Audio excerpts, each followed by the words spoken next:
حلقت هالشيبات راحن والله ما خليتهن أبرك. الحين رديت 20 سنة والله. الشيب يا عايد غزا عارضي شيب، طفنا 40 وقرب الشيب منا. الشيب ما به عيب ما به عذاريب، لا شك عيبه يطرد البيض عنه. على طاري الشيب يا الربع بعلمكم بسالفة قديمة شوي، سالفة قصيرة وزينة وتصلح للشيبان.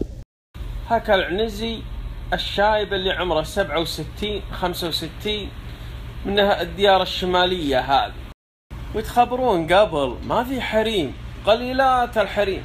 اللي عنده بنت عم ما يهدها يحيرها، لأن راحت ما ياخذ. وهو انت الشايب العنزي هذا، احنا سالفتنا على هالشايب هذا، له بنيخي بالاردن بالزرقاء، يا فيه ناس بعمان قاعدينه يزوجونه. هكا البنت العريضة اللي تخبر لحمها زايد شوي، والشايب مكيف مستأنس. وكل ما أخذ له 20 يوم شهر راح العمان يم البنت هذه وهلا. راح العمان قام يمر السوق يشتري لحم ويشتري خضرة ويشتري مدري شنو وقطعة خام لها ولمها ولختها، ويجلس عندهم يوم ويومين. هم بالأصل فلسطينيين لكن ساكنين بعمان. المهم، وكل ما قال لأبوها وأخوها ها وش صار، البنت وافقت ما وافقت يبي الزواج، هو عمره كبير وهي توها بولها. يقول له أبوها، يقول لا والله لسه بتفكر لسه بتفكر. ويرجع العنزي للزرقاء البنيخي ويقعد 20 يوم.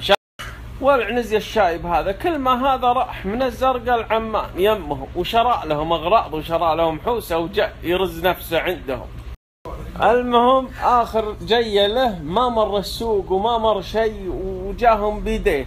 دروا أهل الأردن هذيلا جاهم يمير ما معه شيء، دروا إنه خلصت فلوسه، نشفوه تنشيف.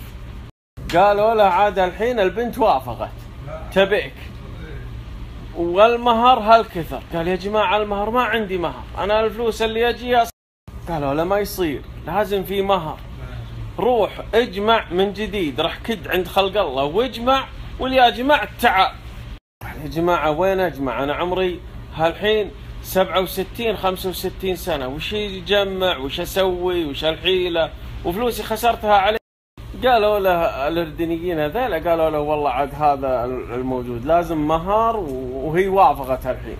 هم دروا انه مفلس، وهو يرجع للزرقاء وهو بالطريق قصد له بيتين، ابى اسمعكم اياها الحين اسمعوها.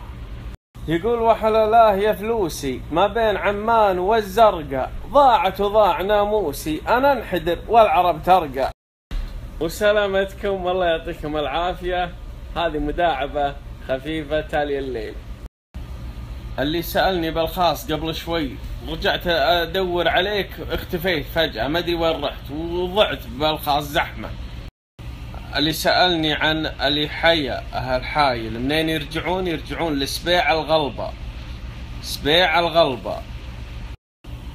واللي حيا عائلة استوطنت في حايل من قبل يمكن أكثر من 300 سنة، متواجدة بحايل.